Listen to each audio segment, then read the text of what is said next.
Hi everybody, it's Mike Putman from the Medical College of Wisconsin, reporting to you from ACR Convergence 23 for Room Now. I'm excited to be here, and I'm talking about one of the most important sessions that I saw today, which was the presentation of the recommendations or the ACR guidelines for interstitial lung disease that were presented at one of the morning sessions. Now, I found this very interesting, and Room Now has been covering a lot of this already. Myself and Dr. Conway have already put out a couple pieces, but the thing that I wanted to focus on today were how they define people at high risk of developing interstitial lung disease.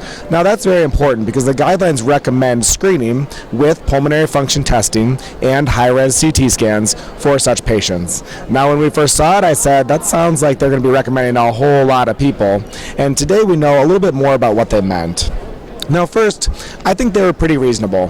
They did say that we're not saying you have to screen these people, but we wanted to tell you that these folks are at an elevated risk. Now, things got a little bit wonky from there.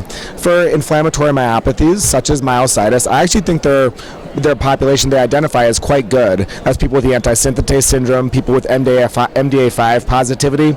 I am doing screening for interstitial lung disease for pretty much all of those patients already and would endorse that practice. Now things get a little bit wonkier as you go down the list. So for patients with systemic sclerosis, they identify people with SCL70, diffuse subtype, and early in disease the first 5 to 7 years. Now, I am screening a lot of those people already, so I think some of that's reasonable. But these guidelines, to me, essentially boil down to a recommendation to screen almost everyone who's being newly diagnosed with systemic sclerosis. Now, I've already talked about this a little bit, but when you get to rheumatoid arthritis, I think things get a little bit more complicated. They say people with a high RF, a high CCP antibody, smoking, older age, high disease activity, male sex, and higher BMI. That is not everyone, but it's pretty darn close.